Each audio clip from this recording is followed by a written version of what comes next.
So hello students, welcome back to my channel exam Darpan. जितने भी बच्चे क्लास 10th में हैं और 17 फरवरी को मैथ का पेपर देने वाले हैं, ये वीडियो उनके लिए सबसे ज्यादा इंपॉर्टेंट है क्योंकि मेरे पास है ये मैथ का वायरल पेपर जो कि 100% आपके एग्जाम में आने वाला है। अगर तुमने अभी तक कुछ नहीं पढ़ा है, कोई तैयारी नहीं करी है, तो इस वायरल पेपर को करके जाओ। गारंटीड है कि तुम्हारे 80 में से 80 मार्क्स कंफर्म आ जाएंगे क्योंकि ये एक वायरल पेपर है और मैंने बोला है कि 100% तुम्हारे एग्जाम में आने वाला है। तो अब भी थोड़ा सा सीरियस हो जाओ। देखो कोड क्या है, फटाफट देख लो, 20522। ओके, यहां इसके बाद नोट देख लेते हैं क्योंकि नोट भी बहुत इंपॉर्टेंट होता है। नोट देखो क्या है। पॉइंट नंबर 1 बोल रहा है, please check that this question paper contain 27 printed page, कि इस क्वेश्चन पेपर में टोटल 27 प्रिंटेड पेज है, यानी एक बार कंफर्म कर लेना, इसे चेक करना है। उसके बाद point number 2, question paper code given on right hand side. Question paper code है आपको राइट हैंड साइड दिया हुआ होगा, इसको अच्छे से पढ़ लेना है और अपनी आंसर बुक में कैंडिडेट को क्या करना है, लिखना है। कैंडिडेट का मतलब है जो पेपर देने वाला स्टूडेंट है, जैसे आप। Please check that this question paper contain 38 question, कि एक बार कंफर्म कर लो टोटल कि इस क्वेश्चन पेपर में टोटल 38 क्वेश्चन है या नहीं है। उसके बाद आता है पॉइंट नंबर 4। पॉइंट नंबर 4 क्या बोल रहा है, please write down the serial number. Serial number को लिख लेना है, कहां, अपने आंसर बुक में। कब लिखना है जी, पेपर स्टार्ट करने से पहले, कोई भी आंसर लिखने से पहले आपको अपना सीरियल नंबर आंसर बुक में लिख लेना है। पॉइंट नंबर 5 वेरी इंपॉर्टेंट, क्या बोल रहा है, 15 minute time has been allotted. आपको टोटल 15 मिनट मिलने वाले हैं to read this question paper, इस क्वेश्चन पेपर को पढ़ने के लिए। आगे बोल रहा है, the question paper will distributed at 10:15 AM, कि क्वेश्चन पेपर आपको 10:15 पे मिल जाएगा और 10:15 से लेके 10:30 बजे तक सिर्फ और सिर्फ क्वेश्चन पेपर आपको पढ़ना है।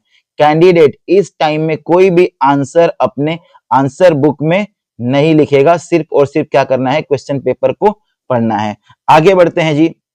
आगे देखो, ये पेपर है 26 में आने वाला है पेपर, एज इट इज ये पेपर आपको 26 में आने वाला है। टाइम कितना मिलेगा, तो 3 घंटे मिलने वाले हैं और 15 मिनट पढ़ने के लिए मिलेगा, मतलब 3 आवर्स 15 मिनट टोटल आपको मिलने वाले हैं। कितने मार्क्स का होगा, तो 80 मार्क्स का होगा। और आज मैं तुमको 80 में से 80 फुल कंफर्म कराने वाला हूं। तुम्हारे मार्क्स 80 में से 80 तुम्हारे ना मार्क्स में एकदम पक्के कराने वाला हूं। चलो बढ़ते हैं आगे। तो अब इसका जनरल इंस्ट्रक्शन देख लेते हैं, ये भी बहुत इंपॉर्टेंट है।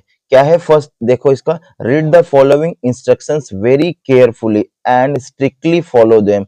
ध्यान से इसको पढ़ना है और स्ट्रिक्टली क्या करना है, फॉलो भी करना है। पॉइंट नंबर 1 क्या बोल रहा है इसमें, this question paper contain 38 questions, all questions are compulsory, कि इस क्वेश्चन पेपर में टोटल 38 क्वेश्चन है और सारे के सारे क्या है करने, आपको कंपलसरी है।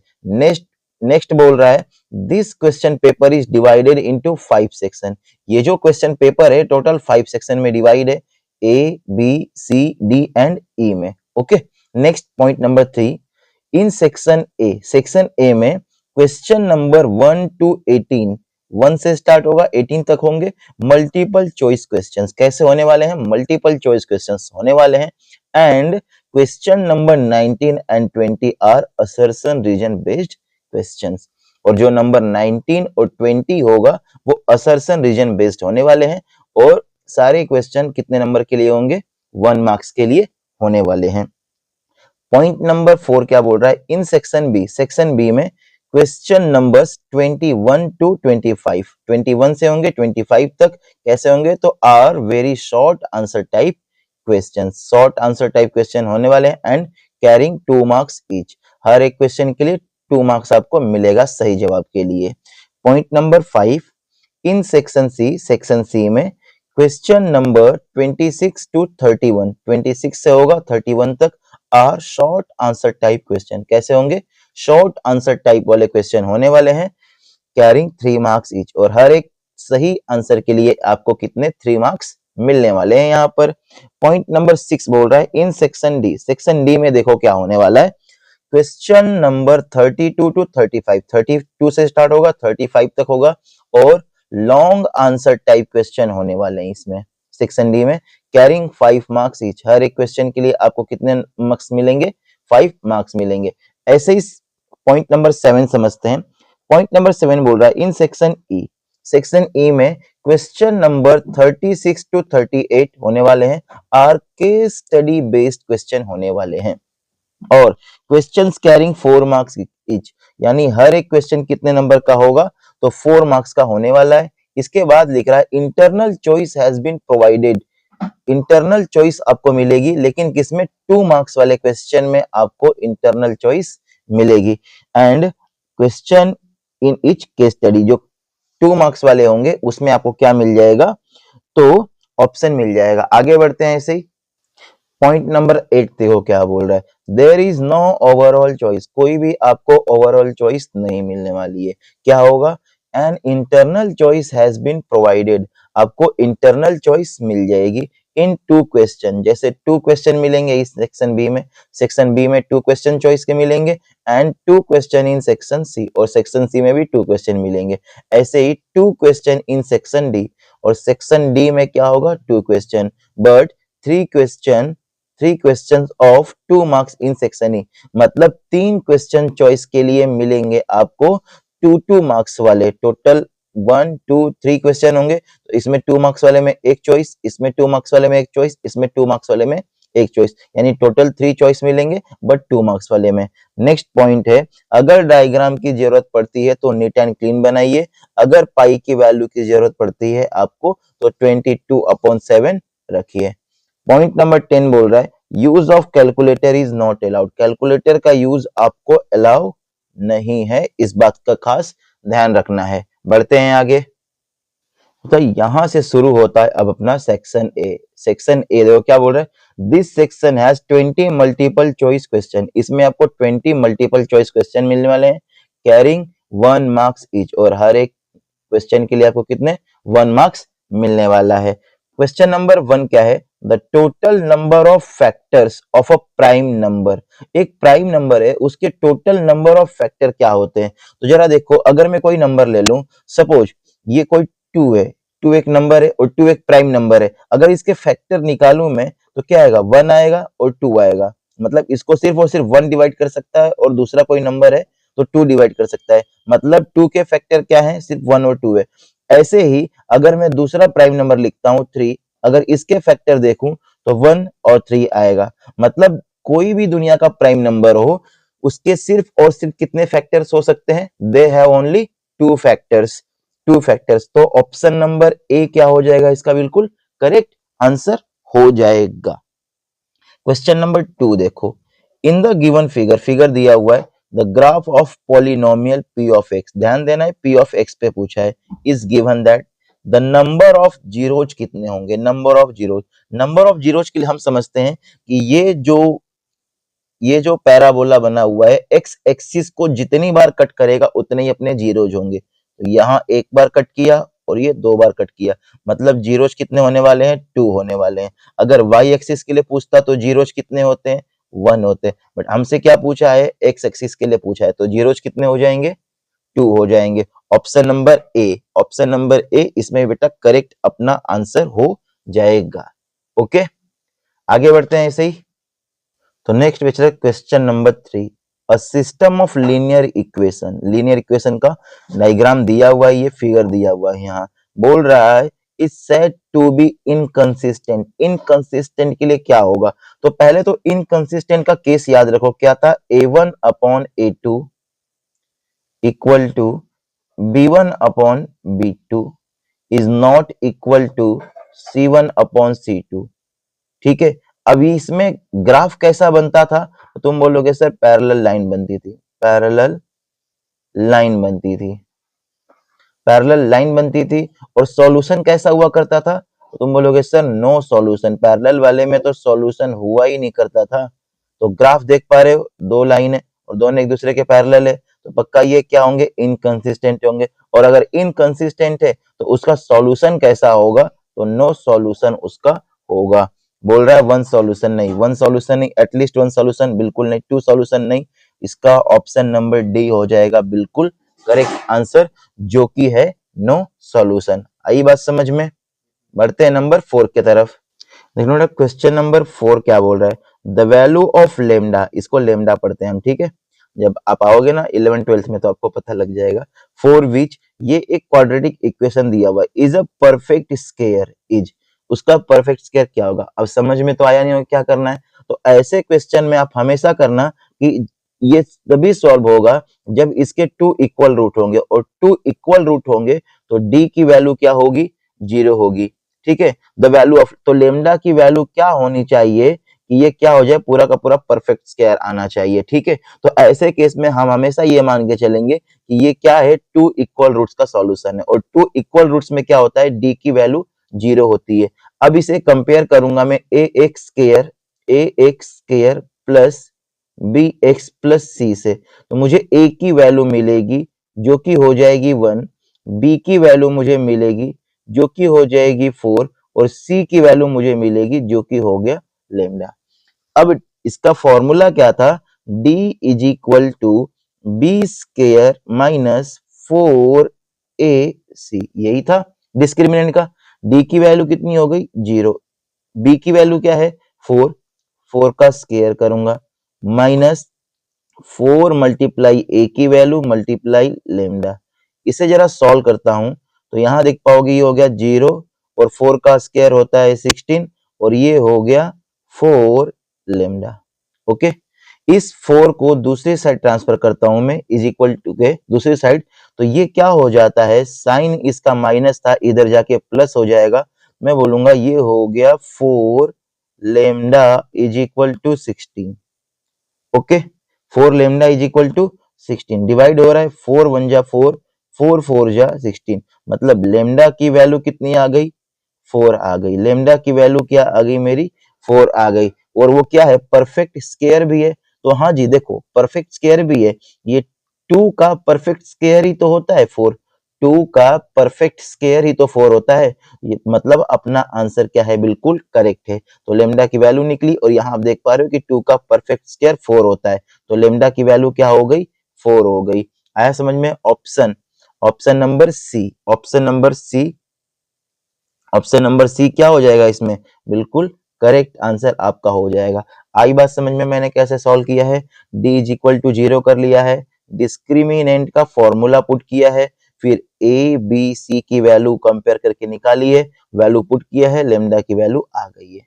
ओके, बढ़े क्वेश्चन नंबर 5 की तरफ। अब हम देखें बच्चों, क्वेश्चन नंबर 5 बोल रहा है, how many terms are there in the AP given below, कितनी एपी। एपी वाले के लिए आपके लिए एक बोनस पॉइंट है, आपके लिए एक बोनस पॉइंट है, याद रखना। अगर क्वेश्चन में हाउ मेनी दिया हुआ है, हाउ मेनी दिया हुआ है, हाउ मच लिखा हुआ है, हाउ मच लिखा हुआ है, ठीक है, चेक वेदर लिखा हुआ है, चेक वेदर लिखा हुआ है, ठीक है। अगर ये 3 वर्ड लिखे हुए हैं, या फिर विच लिखा हुआ है, या फिर विच लिखा हुआ है, अगर ये चारों वर्ड्स किसी भी एपी में तुमको दिख जाए तो श्योर हो जाना कि एन की वैल्यू पूछ रहा है। अगर how many, how much, check whether और विच लिखा है तो एकदम कंफर्म हो जाना कि एन की वैल्यू पूछ रहा है। अब मुझमें हाउ मेनी लिखा हुआ है मतलब एन की वैल्यू पूछ रहा है, तो मेरे केस में एन की वैल्यू क्या करना है, फाइंड करना है। ए दिया हुआ है, ए लिख लिया जी, 14 हो गया, ठीक है। लास्ट टर्म दिया हुआ है, लास्ट टर्म को हम क्या बोलते हैं, एल बोलते हैं, और उसे ही आप एन बोल सकते हो, जो कि 119 हो गया, ठीक है। डी निकालने के लिए हम क्या करते थे, इसमें से ये माइनस कर लेंगे या इससे माइनस कर लेंगे। मैं अगर 19 में से 14 माइनस करूं तो कितना बच जाएगा, मुझे बताओ। डी मुझे कितना मिल जाएगा इसमें, डी कितना मिल जाएगा मुझे, तो 5 मेरा डी हो गया। अब फॉर्मूला तो याद होगा, A N is equal to A plus N minus 1 into D होता है ना। वैल्यू पुट करता हूं, इसकी वैल्यू 119 हो गई, ए की वैल्यू कितनी है 14 प्लस एन माइनस 1 की वैल्यू तो पता ही नहीं है, बट डी की वैल्यू है 5। सॉल्व करते हैं इसको, पहले 14 को दूसरी साइड ट्रांसफर कर दूंगा, तो ये हो जाएगा 119 माइनस, ट्रांसफर किया इधर तो ये हो गया 14, और इसे सॉल्व करता हूँ 5 का। देखो इसको ऐसे ही रहने दो, सॉल्व मत करो अभी, इसको ऐसे ही रहने दो। इतना हो गया।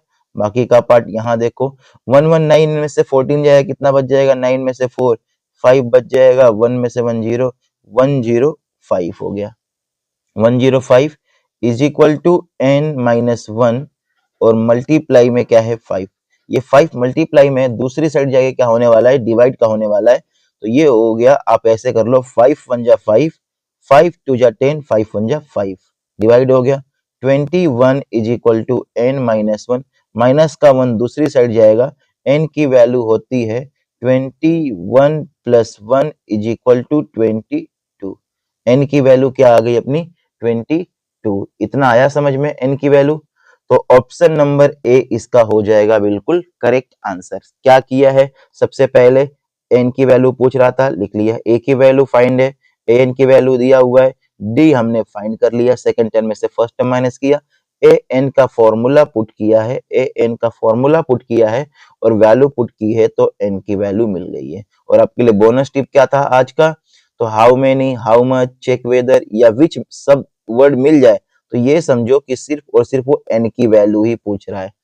डोंट वरी, मतलब टेंशन फ्री होके करो कि n की वैल्यू पूछ रहा है। इतना क्वेश्चन आ गया होगा समझ में।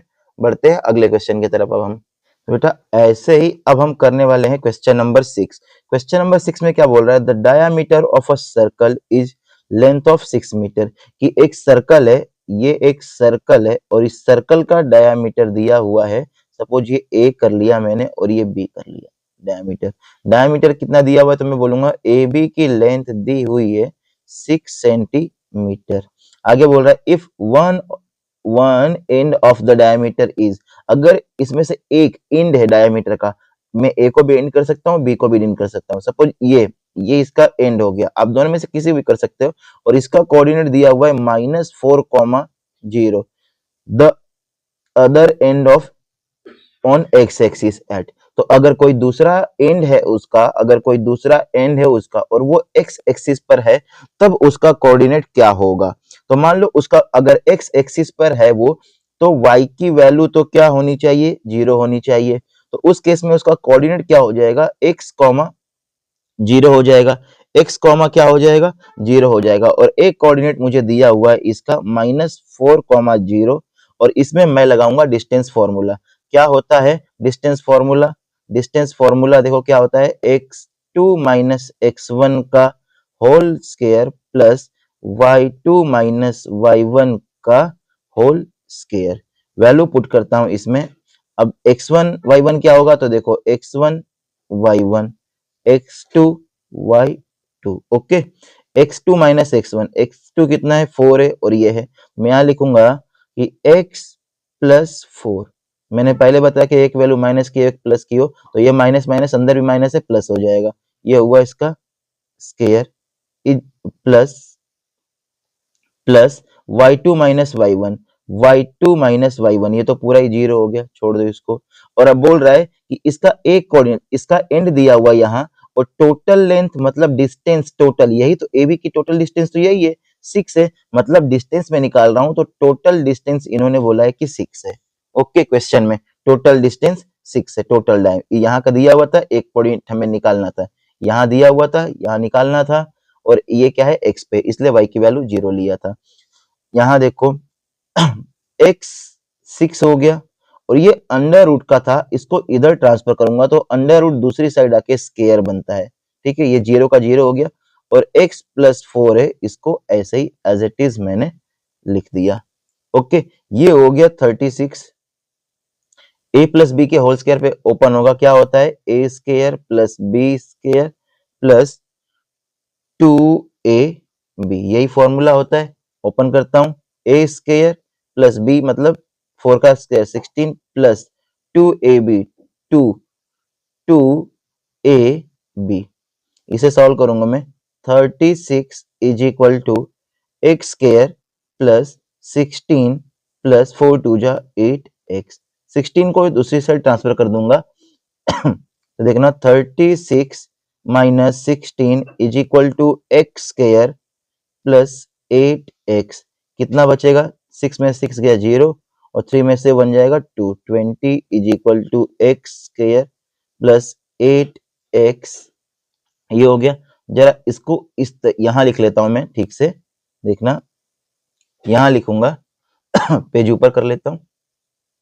तो ये हो गया x square plus 8x minus 20, minus क्यों, ये प्लस का था, इधर आके माइनस हो जाएगा, इज इक्वल टू 0। अब यहां से हमें मिडिल टर्म स्प्लिट मेथड लगानी है और इसकी वैल्यू हमें क्या करनी है, x की वैल्यू फाइंड करनी है। इसके लिए मैंने डायरेक्ट तरीका भी तुम लोगों को बताया हुआ है। जैसे सपोज यहाँ ये 1 कुछ नहीं होता तो 1 लेते हैं, इसका मल्टीप्लाई होगा 20 में, कितना आ गया 20 आ गया, माइनस का था तो माइनस 20, ठीक है।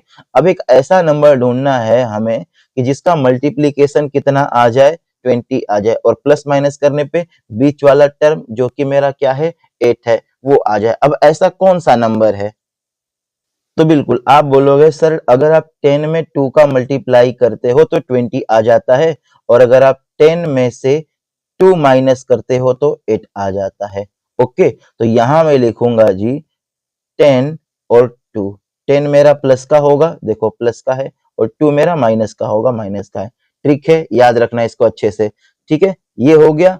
अब यहां जरा ध्यान दो, इसके बाद इसका कोफिशिएंट क्या है, एक्स का कोफिशिएंट क्या है 1 है, तो 1 से डिवाइड कर लो, 1 से डिवाइड कर लिया तो क्या बचेगा, ये तो प्लस का 10 ही आएगा ना, और ये माइनस का 2 ही आएगा, कोफिशिएंट 1 है, 1 से डिवाइड। अब जो भी साइन हो आपस में बदल दो, इसका ये प्लस था -10, ये माइनस था प्लस का 2 हो जाएगा। और हम कभी भी माइनस की वैल्यू नहीं रखते हैं, मतलब अपना आंसर क्या हो गया 2 हो गया, इसका आंसर क्या हो गया 2 हो गया। तो x की वैल्यू क्या हो गई 2। अगर x की वैल्यू 2 हो गई और उसका कोऑर्डिनेट देखो, यहाँ कोऑर्डिनेट मैंने क्या बोला था कि x, 0 होगा, और x की वैल्यू 2 आई है, मतलब कोऑर्डिनेट होना चाहिए उसका 2, 0। तो मेरा ऑप्शन क्या होगा 2, 0। चलो देखते हैं 2, 0, 2, देखो 0, 2 भी दिया हुआ है संभल के, ठीक है। 2, 0, ऑप्शन नंबर डी इसका क्या हो जाएगा, बिल्कुल करेक्ट आंसर हो जाएगा। एक बार और समझ लो, सबसे पहले तो टोटल डिस्टेंस दी हुई थी 6, बी का कोऑर्डिनेट दे दिया, ये हो गया। ए का कोऑर्डिनेट पूछ रहा है जबकि एक्स एक्सिस पे है, अगर एक्स एक्सिस पे है तो वाई की वैल्यू 0 होनी चाहिए, ठीक है। तो कोऑर्डिनेट हो गया x, 0, एक दिया हुआ है 4, -4, 0, डिस्टेंस फॉर्मूला लगाया, टोटल डिस्टेंस दी हुई है, ठीक है। यहाँ लगाने के बाद a प्लस बी के होल स्क्वायर का फॉर्मूला ओपन हुआ है, अप्लाई किया है। उसके बाद मुझे एक मिलती है क्वाड्रेटिक इक्वेशन। अब क्वाड्रेटिक इक्वेशन में मैंने ट्रिक लगाई है। ट्रिक क्या होती है, ये देखो मल्टीप्लाई आया, प्रोडक्ट मल्टीप्लाई आया और प्लस माइनस करने पे 8 आना चाहिए, तो 10 2 जा 20 होता है, 10 में से 2 माइनस करो तो 8 होता है। कोफिशिएंट कुछ नहीं था तो ऐसे ही 10 को 10 लिखो और आपस में इसका साइन बदल देना है, प्लस था माइनस कर दिया, माइनस था प्लस कर दिया, कोफिशिएंट इसका निकल गया। बहुत शानदार जबरदस्त ट्रिक है। आगे समझ में, करते हैं नेक्स्ट क्वेश्चन। नेक्स्ट क्वेश्चन है क्वेश्चन नंबर 7। क्वेश्चन नंबर 7 क्या बोल रहा है, the point of line segment A B, एक लाइन सेगमेंट ए पी है, पी का कोऑर्डिनेट दिया हुआ है, if the coordinates of B, B का कोऑर्डिनेट दिया हुआ है, then the coordinate of A, A का कोऑर्डिनेट क्या होगा। मिड पॉइंट है, the mid point, mid point कौन है, पी इसका मिड पॉइंट है। जैसे ये एक लाइन हो गई, ये एक लाइन हो गई ए बी, ए बी एक क्या हो गई अपनी लाइन हो गई, ठीक है। ए का कोऑर्डिनेट, ए का कोऑर्डिनेट दिया ही नहीं है, ए का कोऑर्डिनेट दिया ही नहीं है, और बी का कोऑर्डिनेट दिया है -2, 3, और इस पी का कोऑर्डिनेट दिया है कि 0, 4 है, और मुझसे पूछ रहा है कि x की कोऑर्डिनेट बताओ। तो मैंने बोला कि भाई x का कोऑर्डिनेट x, y होना चाहिए, और ये बोल रहा है कि मिड पॉइंट है। अगर ये मिड पॉइंट है तो मिड पॉइंट का तुम्हें फॉर्मूला याद होगा, कोऑर्डिनेट फाइंड करने के लिए हम क्या करते हैं, x is equal to x1 plus x2 upon में 2, y के लिए करते हैं हम, y के लिए y1 प्लस y2 अपॉन में 2। x1 x कौन होता है, ये है, y कौन होता है, ये होता है मिड पॉइंट के लिए, ठीक है, ध्यान रखना। अब यहां मुझे x की ये 0, x के लिए 0 दिया हुआ है, यहां कर लिया, ठीक है। x1 क्या होगा मेरा, ये x1 होगा, y1 होगा, x2 होगा, y2 होगा, ठीक है। तो x1 की वैल्यू कितनी है x, और y x2 की वैल्यू कितनी है -2, तो ये हो गया x -2 अपॉन में 2, 1 रख के क्रॉस मल्टीप्लाई करूंगा तो 2 का मल्टीप्लाई 0 में हो जाएगा, 0 आ जाएगा, और ये हो गया x -2। और ट्रांसफर करूंगा तो x की वैल्यू मुझे मिल गई 2। x की वैल्यू क्या मिल गई 2। अब इसे सॉल्व करता हूं मैं। y की वैल्यू क्या है 4, 4 रखा, ध्यान रखना ये मिड पॉइंट था, ये xy होता है x1 y1 x2 y2, ठीक है। और ये xy मुझे फाइंड करना था जो अननोन था। y1 कितना है y, y2 कितना है प्लस का 3 अपॉन में क्या हो गया 2, 4 2 जा 8 हो जाएगा, क्रॉस मल्टीप्लाई करूंगा तो 8, और ये हो गया y प्लस 3। ट्रांसफर करूंगा मैं 3 को तो y की वैल्यू मिलती है 8 माइनस 3 जो कि हो जाती है 5। ओके, तो ये कोऑर्डिनेट क्या हो गया इसका, तो तुम बोलोगे सर पहले x की वैल्यू लिखते हैं तो 2,5 आपके x और y की वैल्यू हो जाएगी 2,5। 2,9 नहीं, माइनस में भी दिया हुआ है, आंसर पॉजिटिव में है मेरा, ध्यान दे के, ठीक है। कोऑर्डिनेट मेरा 2,5 आ रहा है और यहाँ माइनस में दिया ही हुआ है। Option number C. थोड़ी सी गलती हुई कि स्लिपरी मिस्टेक, बस काम खत्म हो गया 1 नंबर का। ध्यान रखना इन छोटी छोटी बातों पे, ठीक है। बढ़े आगे, अब हम नंबर 8 करते हैं। तो अगला है क्वेश्चन नंबर 8। नंबर 8 में क्या बोल रहा है, गिवन दिया हुआ है A B parallel to P Q. ये जो ए बी लाइन है, ये ए बी जो है ये पी क्यू के पैरेलल है, ठीक है जी। इतनी बात आ गई समझ में। बोल रहा है ए बी 6 सेंटीमीटर है, दिया हुआ है A B 6 centimetre, P Q 2 centimetre है, ठीक है जी। ओ बी 3 सेंटीमीटर है ओ बी 3 सेंटीमीटर है। Then the length of OP, OP की लेंथ क्या होगी, ये वाली लेंथ हमसे पूछ रहा है कि ये ओपी की लेंथ क्या होगी। अब देखो इसको सॉल्व करेंगे कैसे। सबसे पहले ना तो ये जो ट्रायंगल 1 और ये जो ट्रायंगल 2 है, इसमें सबसे पहले इसको मैं सिमिलर प्रूफ करूंगा, ठीक है। अगर ये सिमिलर हो गया तो इसके बाद में इसमें क्या लगा दूंगा, बीपीटी लगा दूंगा। और एक चीज याद रखना, ऐसे क्वेश्चन में हमेशा, मैं तो यहाँ प्रूफ करके बता देता हूँ तुमको कैसे होगा, पर एक चीज तुम हमेशा मान लेना, हमेशा सपोज कर लेना कि ये दोनों ट्रायंगल क्या हो गए, सिमिलर हो गए। सिमिलर होते ही तुम क्या लगा दोगे, इसमें बीपीटी मेथड अप्लाई कर दोगे। अब ये सिमिलर हुआ कैसे, तो एक लाइन में तुमको बताता हूं मैं। अगर इन्हीं दोनों ट्रायंगल को मैं ले लूं तो जरा ध्यान दो, क्या इसमें एंगल बी ए ओ, जो बी ए ओ है वो इक्वल होगा एंगल पी क्यू ओ के, पी क्यू ओ के। बी बी देखो हुआ क्या, मैंने लिखा कि बी ए ओ ये एंगल और दूसरे ट्रायंगल में ये एंगल आपस में इक्वल होगा। अब कैसे इक्वल होगा, तो जरा ध्यान दो, ये देखो क्या बन रहा है, जेड बन रहा है। ये मेरे हाथ पे ध्यान देना, ये जेड बन रहा है, जेड, ये जेड बन रहा है ना। और जेड में तुम्हें पता है कि इंटीरियर एंगल होते हैं, तो ये एंगल और ये एंगल दोनों क्या हो गया, इक्वल हो गया। ये इक्वल हो गया तो ऐसे ही तुम बोलोगे कि सर इसके अकॉर्डिंग तो फिर अपना ए ओ बी भी इक्वल होना चाहिए कौन से एंगल के, क्यू ओ पी के, क्यू ओ पी के। मतलब ये वाला एंगल और ये एंगल भी आपस में बराबर होना चाहिए। क्यों बराबर होना चाहिए, तो तुम बोलोगे सर ये तो है ना अपना वर्टिकल अपोजिट एंगल, ठीक है। और ये क्या था, अल्टरनेट एंगल, अल्टरनेट एंगल था। तो इसके अकॉर्डिंग ट्रायंगल, ये ट्रायंगल और ये ट्रायंगल, इसका कुछ भी नाम दे देता हूं। जैसे मैंने बोला कि triangle, triangle A B O, A B O, A B O, ये ट्रायंगल का नाम ए बी ओ कर लिया।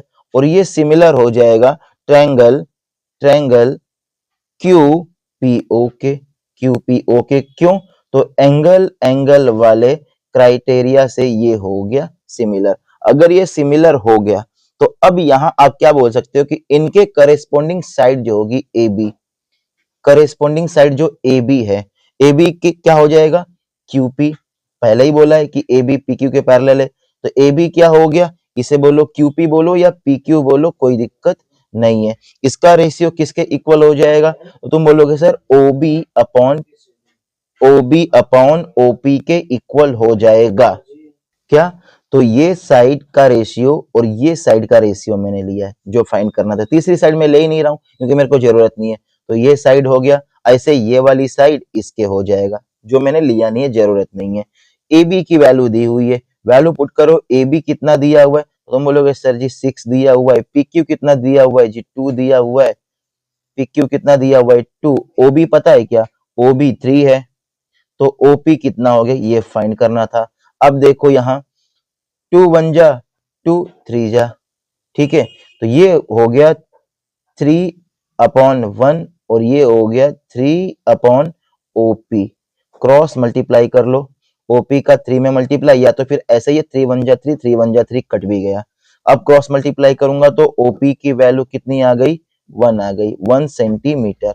आई पूरी कहानी समझ में, OP की वैल्यू क्या हो गई, 1 सेंटीमीटर। ऑप्शन में है, यस, ऑप्शन नंबर पहला ही है सही। ऑप्शन नंबर ए क्या हो जाएगा, इसका बिल्कुल करेक्ट हो जाएगा। पहले तो इन दोनों को सिमिलर प्रूफ किया, सिमिलर करने के बाद सिमिलरिटी क्राइटेरिया वाले से इनकी साइड का रेशियो इक्वल होना चाहिए, वो लगाया है मैंने, ठीक है। आई बात समझ में, ये ट्रायंगल का है और ट्रायंगल में है भी ये क्वेश्चन ऐसे। आगे बढ़ते हैं, क्वेश्चन नंबर 9। एक बार और देख लो, नहीं समझ में आया तो ये साइड लिखा है मैंने, ये साइड इस साइड का रेशियो लिखा, फिर ये वाली साइड का रेशियो लिख लिया, और इसके बाद वैल्यू पुट की है, वैल्यू तो ऑलरेडी दी हुई है, ठीक है, और सिमिलर हुआ है एंगल एंगल क्राइटेरिया से।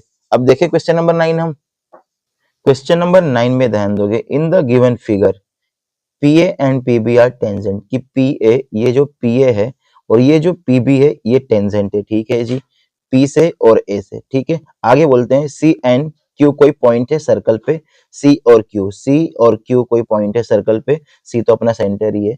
Then the measure of AQB, तब AQB कितना होगा, AQB मतलब ये एंगल पूछ रहा है हमें, ये एंगल हमसे पूछ रहा है।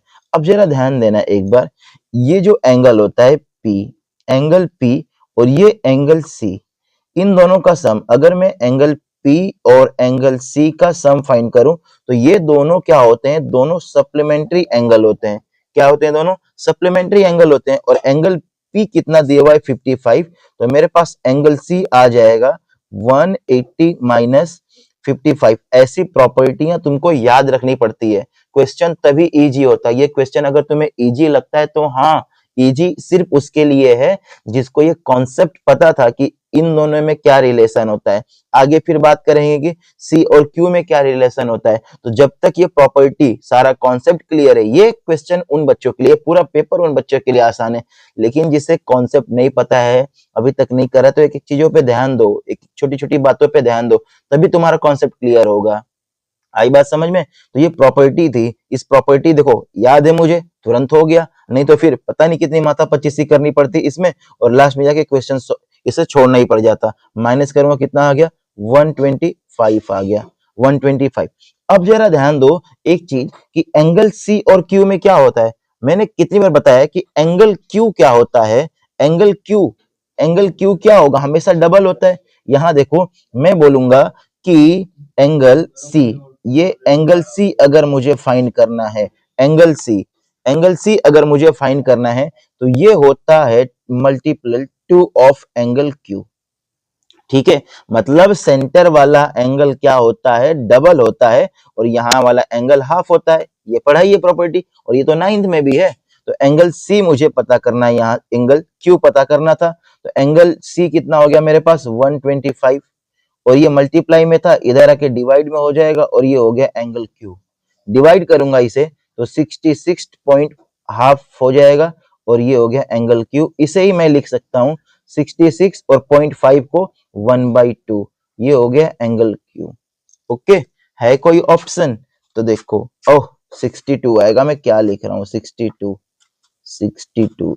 ऑप्शन नंबर सी अपना हो जाएगा, इसका बिल्कुल करेक्ट आंसर हो जाएगा। बिना प्रॉपर्टी के फिर तो हो गया था काम। प्रॉपर्टी देखो क्या किया है कि एंगल पी और यहाँ वाले एंगल सी दोनों का सम 180 होता है। लिख लेना कहीं इन सारी चीजों को, प्रॉपर्टी को। अभी पेन उठाओ, कॉपी उठाओ, फटाफट इसको लिख लो पहले, ये सारे कॉन्सेप्ट को, कि एंगल पी और एंगल सी का सम 180 होना चाहिए, और सेंटर वाला एंगल डबल होता है जो उसके सरकमफ्रेंस पे बन रहा है। तो ये डबल हो गया, तो ये हाफ होना चाहिए। अगर ये 125 है तो 125 का हाफ कर लो, ऐसे ही पता लग रहा है 62 एंड हाफ आंसर हो जाएगा। ओके, बढ़े क्वेश्चन नंबर 10 की तरफ। अब हम नेक्स्ट क्वेश्चन है क्वेश्चन नंबर 10। क्वेश्चन नंबर 10 क्या है, जरा इसको रीड करते हैं।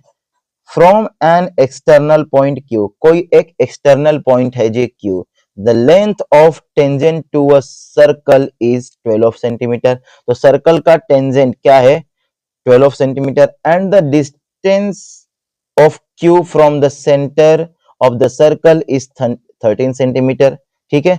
अब then the radius of the circle क्या होगा, नहीं समझ में आया ना, फिगर बनाता हूँ, फिगर से समझाता हूँ, फिर क्लियर हो जाए। देखो फिगर बनाने के लिए ना जैसे जैसे क्वेश्चन बोल रहा है वैसे वैसे करते जाओ। क्या है, एक्सटर्नल पॉइंट क्यू है, किसका है जी, सर्कल का है। तो मैंने बोला जी देखो ये हो गया एक सर्कल, सर्कल का एक्सटर्नल पॉइंट ये रहा एक्सटर्नल पॉइंट, ये इसका क्या नाम दिया है, क्यू नाम दिया है। टेंजेंट है, यहां से कर दिया इसको टच और ये हो गया टेंजेंट, और इसको बोला है कि ये है 12 सेंटीमीटर। आगे क्या बोल रहा है, distance from Q to centre, तो यही मेरा सेंटर होगा और ये क्यू है, तो इन दोनों के बीच की डिस्टेंस इसने बोला है कि ये है 13 सेंटीमीटर। ओके, देन द ये रेडियस हमसे पूछ रहा है। अब यहाँ एक चीज का ध्यान रखना पड़ता है, ये रेडियस है, ये रेडियस है और ये अपना टेंजेंट है, और यहाँ एंगल क्या होता है 90 का बनता है, ये एंगल 90 का बनता है, और 90 के सामने वाली चीज क्या होती है अपनी, हाइपोटेनियस होती है। बच्चा इसको क्या कर लेगा, टेढ़ी दिख रही है, ये लाइन टेढ़ी दिख रही है, इसको हाइपोटेनियस बेस परपेंडिकुलर करके सॉल्व कर देगा और हो गया खत्म क्वेश्चन का काम। तो ये हो गया अपना हाइपोटेनियस, इसे कर लो आप बेस और इसे कर लो आप परपेंडिकुलर। ओके, परपेंडिकुलर और बेस में तो कोई फर्क ज्यादा पड़ेगा ही नहीं। आई बात समझ में। अब क्या करते हैं, इसको सॉल्व करते हैं, पाइथागोरस लगा लो, जो कि होता है हाइपोटेनियस का square is equal to perpendicular square plus base का स्क्वायर। ओके, हाइपोटेनियस है 13, 13 का स्क्वायर करूंगा 169 आ जाएगा। परपेंडिकुलर मुझे पता ही नहीं है, इसकी वैल्यू आर है, आर लिखिए, आर हो गया, और बेस बोला है 12, 12 का स्क्वायर हो जाएगा 144। अब 144 को दूसरी साइड लेकर आऊंगा, 169 माइनस 144 इज इक्वल टू आर का हो गया स्क्वायर। माइनस करता हूं, 9 में से 4 जाएगा, कितना बचेगा 5, 6 में से 4 गया 2 बचेगा, और 1 में से 1 कुछ नहीं बचेगा। ये हो गया आर का स्क्वायर। अब स्क्वायर को दूसरी साइड अगर ट्रांसफर करता हूं मैं, तो वो चेंज हो जाता है अंडर रूट में, मतलब अंडर रूट में हो गया 25 और ये हो गया आर। तो आर की वैल्यू क्या हो गई 5, मतलब रेडियस क्या हो गया अपना 5 सेंटीमीटर। है कोई option? Yes, option number B, option number B इसका बिल्कुल हो जाएगा करेक्ट आंसर। करते हैं नंबर 11 अब।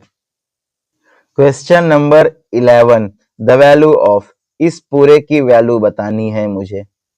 अब इसकी वैल्यू बतानी है तो बिना देखो, जब तक मुझे टेबल नहीं याद हो ना, इस क्वेश्चन को मुझे छोड़ना ही पड़ेगा, जब तक मुझे वैल्यू नहीं याद हो।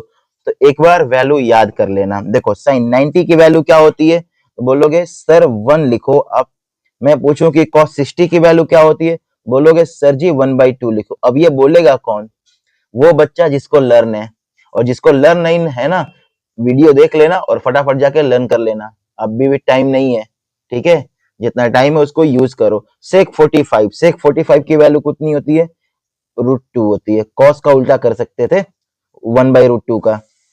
टेन 45 कितनी होती है, 1 होती है। अब यहाँ क्या करना है, तो मैंने तुमसे हमेशा बोला है कि कभी भी जीवन में दो फ्रैक्शन दिखे इस तरीके से, तो इसका ले लो एलसीएम, या फिर आप डायरेक्टली सॉल्व कर लो, 2 1 जा 2 और ये हो गया 3, तो 3/2।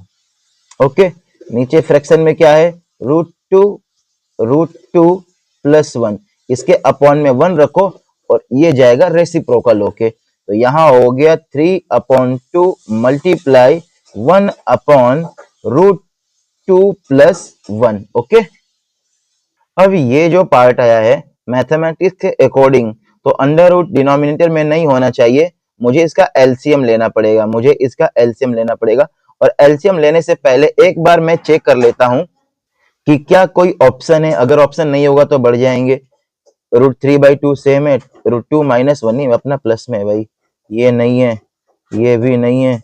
√3/2 सेम है, 3/2 सेम है, 1/√2 प्लस 1, यहाँ भी नहीं है, ठीक है, क्योंकि ये मेरा आ रहा है अपॉन में, तो ये भी नहीं है डी में, तो मुझे लगता है रैशनलाइज इसको करना ही पड़ेगा। चलो, ऑप्शन तो कोई मैच किया नहीं, मतलब यहाँ के बाद मुझे सॉल्व करना ही पड़ेगा, सॉल्व कर ही लेते हैं। 3 का मल्टीप्लाई ऊपर होगा, यहाँ लिखता हूं मैं, तो ये हो गया 3, और नीचे मल्टीप्लाई करूंगा 2 का, तो ये हो गया 2/√2 और ये प्लस का 1। अब रेशनलाइज करने के लिए, अच्छा यहाँ 2 का मल्टीप्लाई भी होगा, ये हो गया 2। रेशनलाइज करने के लिए हम क्या करते हैं, न्यूमरेटर और डिनोमिनेटर में सेम का मल्टीप्लाई करता हूं, साइन चेंज करके, तो 2 अंडर रूट 2 माइनस 2 अपॉन में 2 अंडर रूट 2 माइनस 2। ये हो गया रेशनलाइज करने के लिए, ऊपर और नीचे दोनों मल्टीप्लाई कर लिया। तो जब 3 का मल्टीप्लाई होगा तो 3 टू जा 6, ये आ गया 6 अंडर रूट 2, और ये हो गया 3 टू जा 6 माइनस का 6। ओके, इसे सॉल्व करता हूं तो a प्लस बी और a माइनस बी आइडेंटिटी लग रही है, जो कि होता है a का स्क्वायर माइनस b का स्क्वायर। a क्या है मेरा 2 अंडर रूट 2 है, और b क्या है मेरा माइनस का 2 है, और इन दोनों का ही क्या करना है स्क्वायर। सॉल्व करके ही लिखूंगा इसको। ये नीचे हमेशा डिनोमिनेटर में हमेशा आइडेंटिटी लगती है, a plus B A minus B, A square minus B square होता है, 2 का स्क्वायर 4 हो जाएगा और ये अंडर रूट से हट जाएगा, तो ये 2 हो गया और ये माइनस का 4 हो गया। सॉल्व करूंगा 4 टू जा 8 हो गया, 8 में से 4 माइनस करूंगा तो 4 बचेगा, मतलब डिनोमिनेटर में मैं क्या लिख लूंगा 4। ओके, सारी बात आई समझ में यहां तक? क्या किया है मैंने? आगे देखो क्या करोगे, यहां से कॉमन क्या आ रहा है दोनों में? सर बोलोगे 6 कॉमन आ रहा है, तो 6 को बाहर ले लो। 6 को बाहर लिया तो ये हो गया अंडर रूट 2 माइनस 1 अपॉन में 4। जरा डिवाइड करता हूं, और इसे मैं देखो ऐसे लिख सकता हूं 6 अपॉन 4 अंडर रूट में 2 माइनस 1, 2 टू जा 2 3 जा, हो गया। क्या बचा? 3 अपॉन 2 और अंडर रूट में 2 माइनस 1। क्या ये है ऑप्शन में? अब तो सॉल्व भी नहीं हो रहा। 3/2 under root 2 minus 1, option A ही इसका करेक्ट आंसर है। ऑप्शन ए क्या हो जाएगा इसका? बिल्कुल करेक्ट आंसर हो जाएगा। क्या किया है? वैल्यू रखा, वैल्यू रखने के बाद रेसिप्रोकल कर लिया, उसके बाद हमने एलसीएम लिया है। एलसीएम नहीं, यहां हमने एलसीएम नहीं, क्या किया है? रेशनलाइज किया है। क्या किया है? रेशनलाइज किया है। रेशनलाइज कर लिया। रेशनलाइज में हमने क्या किया कि सेम नंबर का साइन बदल के न्यूमरेटर और डिनोमिनेटर दोनों में मल्टीप्लाई किया। यहां लग गई अपनी आइडेंटिटी को यहां पूरा सॉल्व करके बताया है मैंने, उसका डायरेक्ट वैल्यू रखी है। इसके बाद ही मैंने क्या किया है, यहां से 6 को कॉमन किया है, डिवाइड हो गया, और ये हो गया अपना फाइनल आंसर। क्लियर है? बढ़ते हैं क्वेश्चन नंबर 12 की तरफ। ऐसा ही नेक्स्ट क्वेश्चन करते हैं जो कि है 12। क्या बोल रहा है? 3 साइन स्क्वायर 30, वैल्यू पुट करता हूं, देखो 3 मल्टीप्लाई साइन 30, साइन 30 की वैल्यू कितनी होती है? अब ये मत बोल देना कि साइन 30 की भी वैल्यू नहीं याद है। 1/2 और स्क्वायर बोला था तो किया स्क्वायर, माइनस 4, और ये हो गया कॉस 60। कॉस 60 की वैल्यू क्या होती है? तो ये भी होती है 1/2, और इसका बोला स्क्वायर करने के लिए तो कर दिया स्क्वायर। जरा देखो क्या होता है, 3 मल्टीप्लाई, ये हो जाएगा 1/4 माइनस ये हो गया 4 मल्टीप्लाई में 1/4, और कोई बेवकूफ 1/4 से 1/4 काट मत देना, पहले बता रहा हूं मैं। और ठीक है, और एक चीज और समझदारी के लिए, इस 4 से इस 4 को मत कट कर देना। अब तुम बोलोगे सर कट तो रहा है, ये तो कट ही सकता है, इसको क्यों मना कर रहे हो? तो आगे देखो, एक स्टेप में समझाता हूँ क्यों मना कर रहा हूं मैं। इसको जब सॉल्व करोगे तो ये 3/4 हो गया, इसे जब सॉल्व करोगे तो 4/4 हो गया, है ना। अब इससे क्या फायदा हुआ? सर अभी भी तो ये कट रहा है, मत काटो। क्यों? एलसीएम लेने में इजी हो जाएगा, डिनोमिनेटर सेम है ना, तो एलसीएम क्या हो गया 3 माइनस 4 अपॉन में 4, और ये हो गया -1/4 आंसर। इसलिए मैं मना कर रहा था, वरना बहुत खिचड़ी बन जाती यहाँ। क्या बन जाती? बहुत ज्यादा खिचड़ी बन जाती। तो इसीलिए बचा के रखना है। जरूरी नहीं है कि जहां जो वैल्यू कट रही है उसको काटना ही है, जबरदस्ती नहीं है, बहुत जरूरी नहीं है। देखो कितनी आसानी से हो गया एक लाइन में। ऑप्शन ए, इसमें भी ऑप्शन ए ही अपना क्या हो जाएगा, बिल्कुल करेक्ट आंसर हो जाएगा। और ऑप्शन देखो कितने पास दिए हुए, 4 4 4, और बस न्यूमरेटर की वैल्यू चेंज है, इसलिए संभल के। सीबीएसई का पेपर इतना ऐसे नहीं होता है, थोड़ा सा दिमाग लगाना ही पड़ता है। करते हैं नंबर 13। अब हम 13 में क्या बोल रहा है? A ladder 15 metre long just reaches the top of the vertical wall. मैंने बोला जी ये वॉल हो गई वर्टिकल वॉल, और ये हो गया अपना लैडर, कितना है 15 मीटर लॉन्ग है। तो इसको मैंने बोला ये 15 मीटर जमीन से तो टच ही होगा ना, यहाँ जमीन से टच हो गया, ये अपनी वॉल हो गई vertical. If the ladder makes, अब लैडर इसके साथ एंगल कितने का बनाता है? 60 का बनाता है ना। अब आगे क्या बोल रहा है? Then the wall of height, ये h मुझे फाइंड करना है, ये h मुझे फाइंड करना है। अब समझदारी से जरा करते हैं इसको, यहाँ एंगल 90 का होता है ना, ये एंगल 90 का होता है। अब एक चीज और, जो इसके सामने ये हाइपोटेनियस है, ये तो ऑलवेज फिक्स है, बट परपेंडिकुलर और बेस चेंज होता है। अब देखो, एंगल एंगल के जो सामने होगा वही मेरा परपेंडिकुलर होगा, तो ये मेरा कौन हो गया, बच गया, ये बेस हो गया। हाइपोटेनियस ऑलवेज फिक्स, और एंगल के ठीक सामने कौन होता है, परपेंडिकुलर, तो इसके सामने ये हो गई साइड परपेंडिकुलर और ये हो गया बेस। अब फाइंड क्या करना है मुझे, एच मतलब बेस फाइंड करना है, और एच मुझे पता है। अब तुमको एक चीज याद होगा, पंडित बद्री प्रसाद हर हर बोले, याद है, S C T sine cos tan. अब ये बी और एच आते किस में है, बी और एच कॉस में आता है, तो मैं यहां लिख लूंगा कॉस, कॉस 60 है, एंगल 60 का है, बी अपॉन एच, बी की वैल्यू एच है और हाइपोटेनियस कितना है, 15 है। अब कॉस 60 की वैल्यू कितनी होती है ये बताओ, तो cos 60 की वैल्यू क्या हो गई, 1/2, और h फाइंड करना है तो h हो गया 15, क्रॉस मल्टीप्लाई करता हूं, ये हो गया 2h इज इक्वल टू 15, और h की वैल्यू हो गई 15/2, h की वैल्यू हो गई 15/2। ओके, आई बात समझ में, है ऑप्शन में 15√3 दिया हुआ है, 15 भी दिया हुआ है, option number D, option number D पे ध्यान दो, ऑप्शन नंबर डी बिल्कुल क्या है, करेक्ट आंसर है अपना। अब एक दूसरी चीज, अगर किसी बच्चे को इसमें डाउट हुआ तो उसके लिए दूसरा तरीका, अगर ये 90 है, ये 60 है, तो ट्रायंगल के तीनों एंगल का सम कितना होता है, 180 होता है, तो ये हो गया 30, और अब 30 लेके सॉल्व कर लेना, बट ये उस केस में परपेंडिकुलर हो जाएगा और ये बेस हो जाएगा। इससे अच्छा है जो मैंने बताया उसको ही फॉलो करो, ठीक है।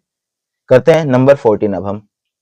नेक्स्ट है नंबर 15 का, the area of a sector of a circle with radius 6, इसका एरिया क्या होगा जिसका रेडियस 6 है, विथ सबटेंड एन एंगल, जो एंगल कितना बनाता है, 60 का है।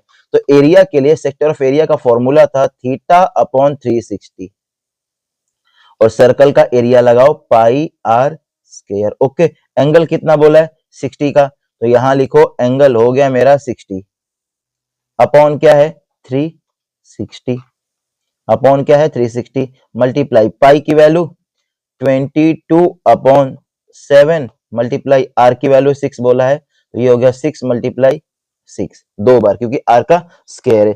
अब यहां ध्यान देना है, 0 से 0 खत्म हुआ, 6 1 जा 6, 6 6 जा 36, और ये 6 से एक 6 भी हो गया खत्म।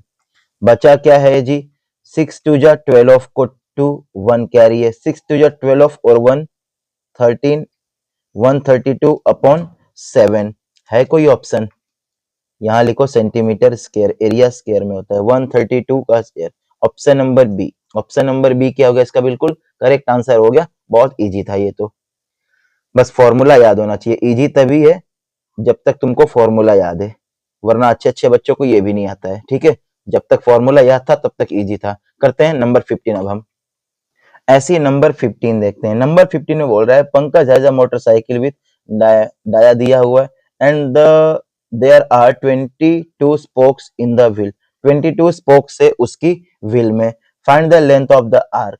अब डाया दिया हुआ है, 22 स्पोक्स है उसके व्हील में, अब इसका मतलब क्या है, टू एडजॉइनिंग द स्पोक्स, जब दो स्पोक्स को ज्वाइन करते हैं हम, find the length of the arc, two spoke को ज्वाइन करते हैं।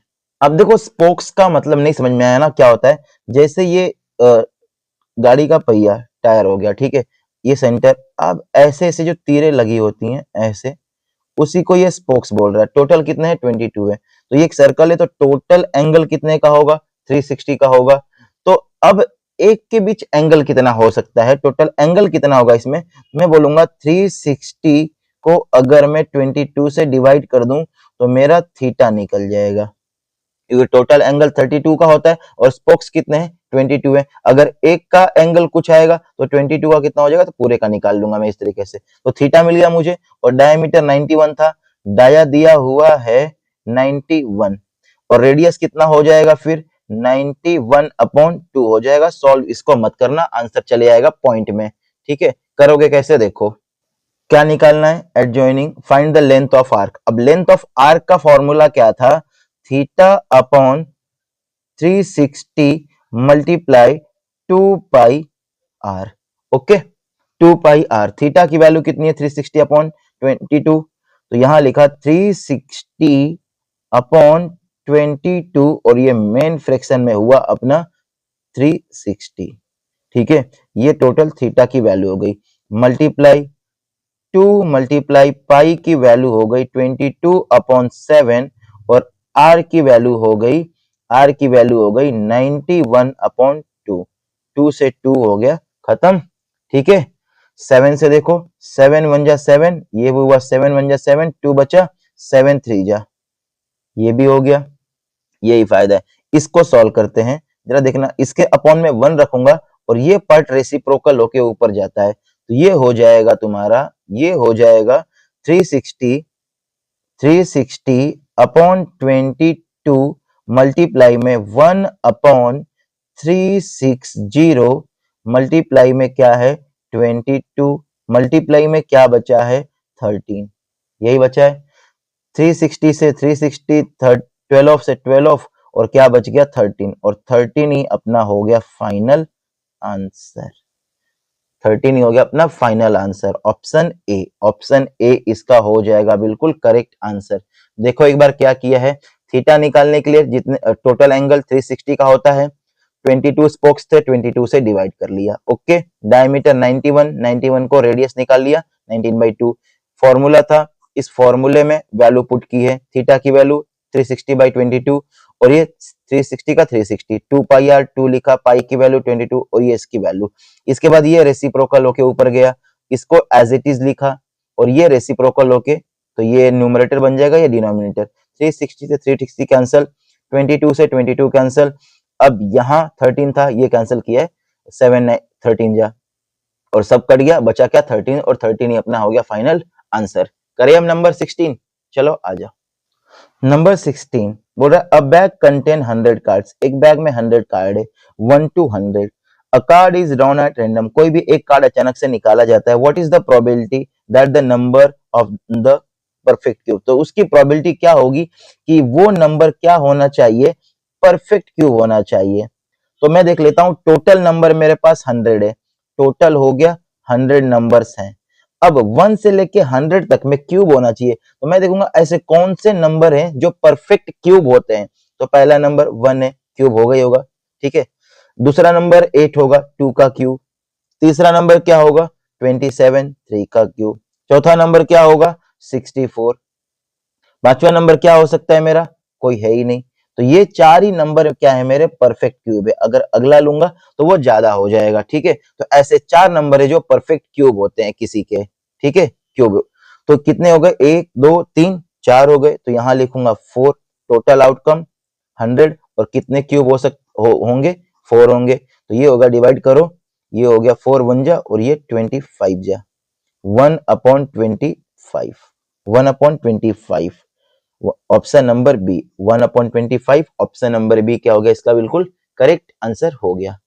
आई बात समझ में। पूछा है कि 1 से लेके 100 तक के कितने परफेक्ट क्यूब है, परफेक्ट, तो मैंने बोला 4 ही है परफेक्ट क्यूब, पहला 1 है, दूसरा 8 है, 27 है, 64 है, तो फेवरेबल आउटकम 4, टोटल आउटकम बोला ये 100 हो गया, डिवाइड किया, आंसर आ गया। करते हैं नंबर 17 अब हम। नंबर 17 क्या बोला है, a number is chosen from the 1 2 3 and denoted x, की मतलब अगर मैंने कोई 1 2 3 में से कोई नंबर चूज किया और इसको x से डिनोट किया, तो मैंने बोला x के लिए क्या हो गया मेरे पास 1 2 3, ठीक है। आगे बोल रहा है and a number is chosen from 149, और कोई नंबर चूज करता हूं 149 में से और इसको डिनोट करता हूं y से, तो y से किसको डिनोट करूंगा मैं 149 को। मतलब अगर मैं 1 2 3 चूज करता हूं तो मुझे उसको डिनोट करता हूं x से, अगर 149 चूज करता हूं तो उसे करता हूं मैं y से डिनोट। अब पूछ रहा है देन द प्रोबेबिलिटी ऑफ, तो प्रोबेबिलिटी क्या होगी, प्रोबेबिलिटी ऑफ यहां लिखा है x y लेस देन 9, कि x y क्या होना चाहिए, लेस देन 9 होना चाहिए, एक्स वाई। अब ये एक्स है और ये वाई है, तो पहले मुझे एक्स वाई निकालना पड़ेगा, मतलब सैंपल स्पेस निकालना पड़ेगा, सैंपल स्पेस, बिना इसके तो ये नहीं होने वाला। तो देखो क्या करेंगे सैंपल स्पेस के लिए, एक बार 1 का मल्टीप्लाई तीनों के साथ होगा, तो 1 का मल्टीप्लाई तीनों के साथ होगा तो ये आ गया 1 4 9। अब 2 का मल्टीप्लाई तीनों के साथ होगा तो 2 का होगा 1 के साथ तो आ गया 2, 2 का होगा 4 के साथ तो आ गया 8, 2 का होगा 9 के साथ तो आ गया 18। अब 3 का 1 के साथ होगा तो आ गया 3, 3 का 4 के साथ होगा तो आ गया 12 और 3 का 9 के साथ होगा तो 9 3 जा 27। तो ये तो हो गए मेरे सैंपल स्पेस। कितने नंबर है 1 2 3 4 5 6 7 8 9। टोटल नंबर कितने हो गए ये मेरे 9 नंबर्स हो गए। तो मतलब टोटल आउटकम यहां लिखूंगा, टोटल आउटकम मेरे कितने हो गए 9। Total outcome, total outcome, outcome, outcome मेरे हो गए 9। ओके, अब पूछ रहा है कि एक्स वाई तो मैंने निकाल लिया, टोटल हो गए 9। अब लेस देन 9 वाले कौन से हैं? लेस देन 9, तो लेस देन 9 तो यही नंबर है मेरे पास। बाकी तो सारे क्या हैं? ग्रेटर देन 9 है। बाकी तो सारे क्या हैं? ग्रेटर देन 9 है। और कितने नंबर है? 1 2 3 4 5। तो फेवरेबल में क्या हो गया? 5। प्रोबेबिलिटी क्या हो गई? 5/9। प्रोबेबिलिटी हो गई 5/9 और ऑप्शन नंबर बी हो गया करेक्ट आंसर। अब तुमसे देखो लेस देन पूछा है और ये भी पूछ सकता है कि ये क्या होगा? ग्रेटर देन 9, तो 1 2 3 4 होगा। तो ग्रेटर देन 9 के लिए क्या हो जाएगा? 4/9। अगर तुमसे पूछ ले कि एक्स और वाई का अब परफेक्ट क्यूब कौन सा होगा, परफेक्ट स्क्वायर कौन सा होगा, तो उस चीजों के लिए भी रेडी रहना है अपने को, ठीक है। नंबर 18 करते हैं अब हम। समझ में आ गया होगा, एक्स को डिनोट करता है, वाई को डिनोट करता है, एक्स वाई निकाल लिया और लेस देन 9 वाला निकाल लिया। बढ़ते हैं नंबर 18 की तरफ अब हम। Number 18, if the difference of mode and median of a data is 24। अगर मोड बोल रहा है कि mode minus median, minus median, minus median is equal to है 24। मोड एंड मीडियन का difference, then the difference between median and mean.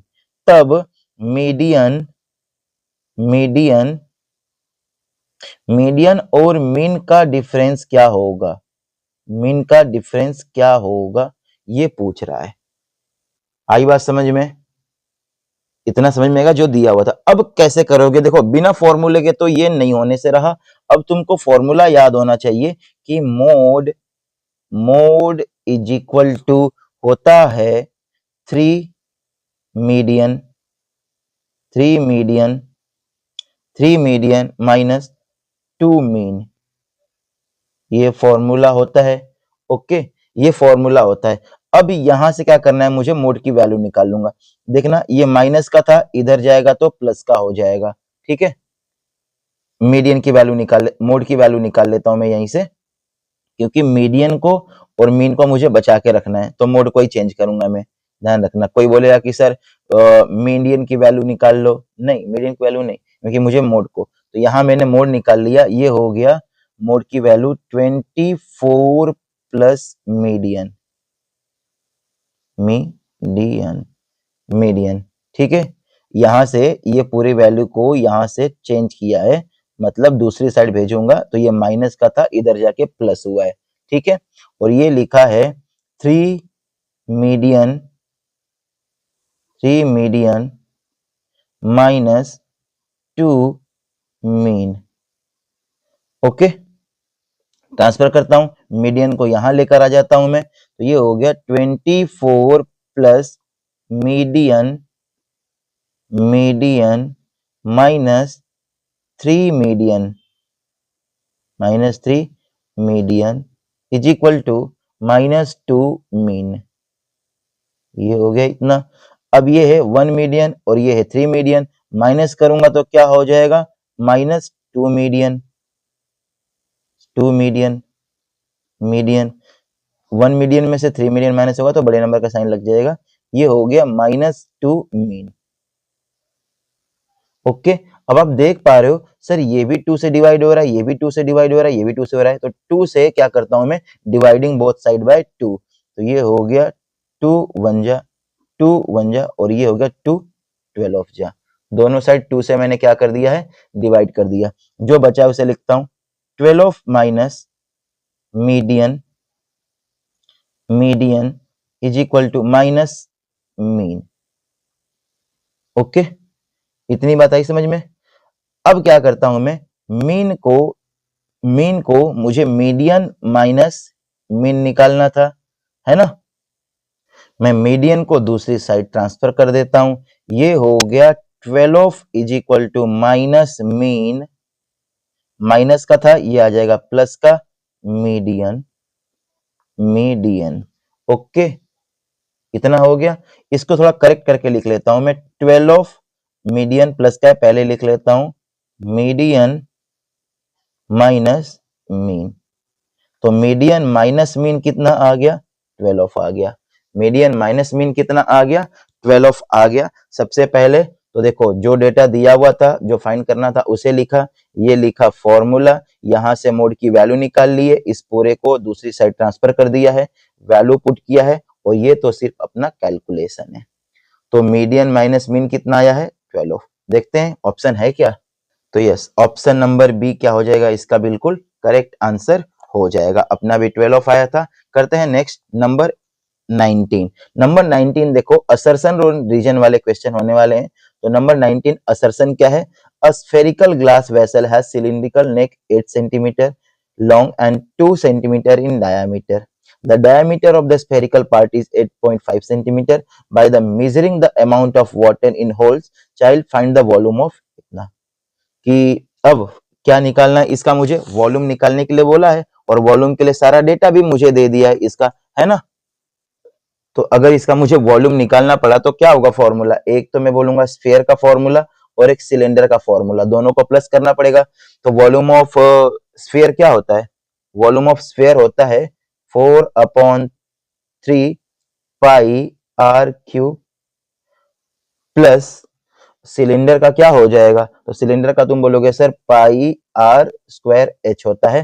Total volume निकालने के लिए डेटा दिया हुआ है, जब सॉल्व करूंगा तो इसका वॉल्यूम कितना आ जाएगा, 345, और ये बिल्कुल करेक्ट है, इतना ही आएगा। मतलब असर्शन तो अपना ट्रू है, और क्या है वॉल्यूम निकालने का ये फॉर्मूला है। रीजन को जरा देखते हैं, रीजन क्या है। देखो इसका रीजन बोल रहा है to calculate the volume of vessel expression here use, इसी एक्सप्रेशन का यूज करेंगे। ये तो फॉर्मूला ही लिखा है जो मैंने बताया, 4/3 pi R cube pi R square H. मतलब हाँ, रीजन भी अपना क्या है, ट्रू है।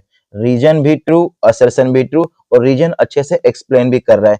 तो ऑप्शन नंबर ए क्या हो जाएगा, बिल्कुल करेक्ट आंसर हो जाएगा। क्या लिखा है, both A and R, assertion and reason are true and R is the correct explanation of A, कि रीजन असर्शन को अच्छे से एक्सप्लेन भी करता है।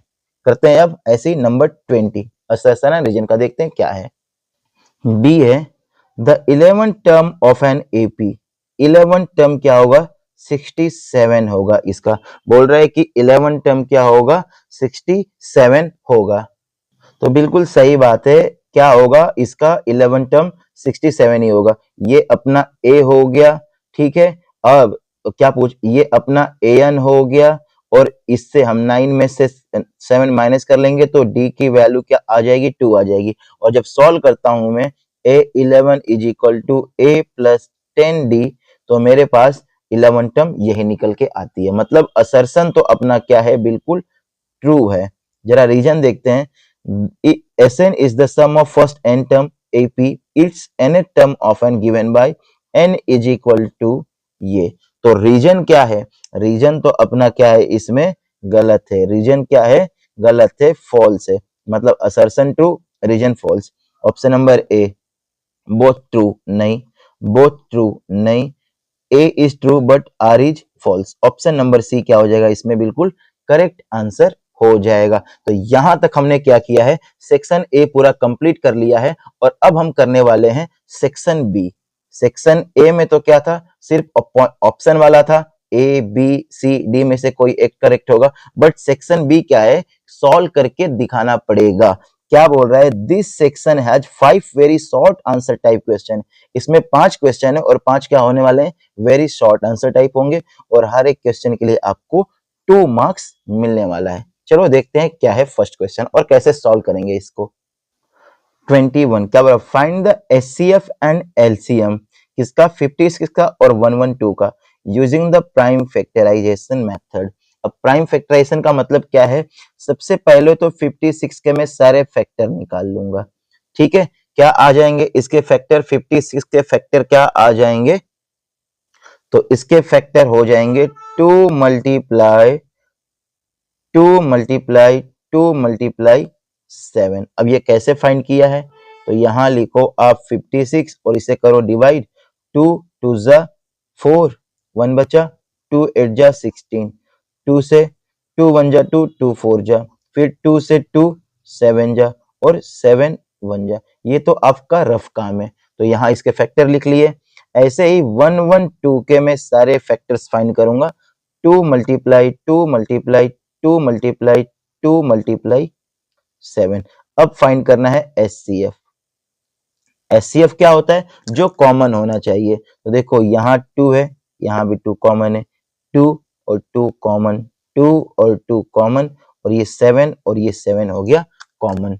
तो कॉमन वाले को मैं लिख लूंगा, क्या हो गया, 2 मल्टीप्लाई 2 मल्टीप्लाई 2 मल्टीप्लाई 7, सबका मल्टीप्लाई करूंगा, यहां तक ये हो जाएगा 8, और 8 मल्टीप्लाई 7 क्या होता है, 56। ओके, अब करते हैं एलसीएम। एलसीएम के लिए क्या करना पड़ता है हमें, कॉमन तो जो हो वो लेना पड़ता है, जो सबसे मैक्सिमम हो उसको लेना पड़ता है। तो यहाँ 2 कितनी टाइम है, 3 टाइम्स है, यहाँ कितनी टाइम है, 4 टाइम है, तो मुझे पूरा लेना पड़ेगा। क्या हो गया, 2 2 जा 4, 4 2 जा 8, 8 2 जा 16, और क्या कॉमन है, 7 है, 7 को भी लूंगा, और जब इसका मल्टीप्लाई करता हूं तो आता है 112। ये हो गया अपना फाइनल आंसर एचसीएफ और एलसीएम। ओके, करते हैं इसका नेक्स्ट क्वेश्चन अब हम। नंबर 22 बोला, in the given figure, figure दिया हुआ है ट्रायंगल पी क्यू आर जिसमें S T parallel to Q R. ये जो एस टी है ये पैरेलल है क्यू आर के, ठीक है। अगर ये पैरेलल है तो मैं यहाँ क्या लगा सकता हूँ, बीपीटी के अकॉर्डिंग मैं लिखूंगा P S upon S Q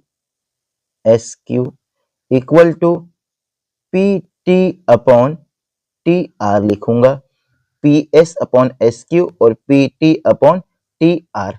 okay, जरा देखते हैं आगे क्या बोल रहा है, कि ये तो पैरेलल हो गया, इसके अकॉर्डिंग मैंने बीपीटी के थ्रू ये लिख लिया है, बीपीटी के थ्रू ये लिख लिया। ओके, बोल रहा है P S upon S Q, P S upon S Q की वैल्यू दी हुई है, एज इट इज यहाँ लिखता हूँ 3 upon 5 is equal to, P R की वैल्यू दी हुई है, पी आर मतलब टोटल दिया हुआ है पी आर, तो मैंने यहाँ लिख लिया जी पी आर, यहाँ टोटल 28 दिया हुआ है, ठीक है। और पूछ क्या रहा है, पीटी पूछ रहा है, पीटी पूछ रहा है, पीटी पूछ रहा है कि पीटी कितना होगा, तो मुझे टीआर की वैल्यू पता लग जाए तो काम हो जाएगा। अब पीआर का मतलब क्या है, तो पी आर जो है वो पीटी प्लस टीआर का सम है, क्या है, पीटी प्लस टी आर का सम है, और पी आर कितना है, 28 है।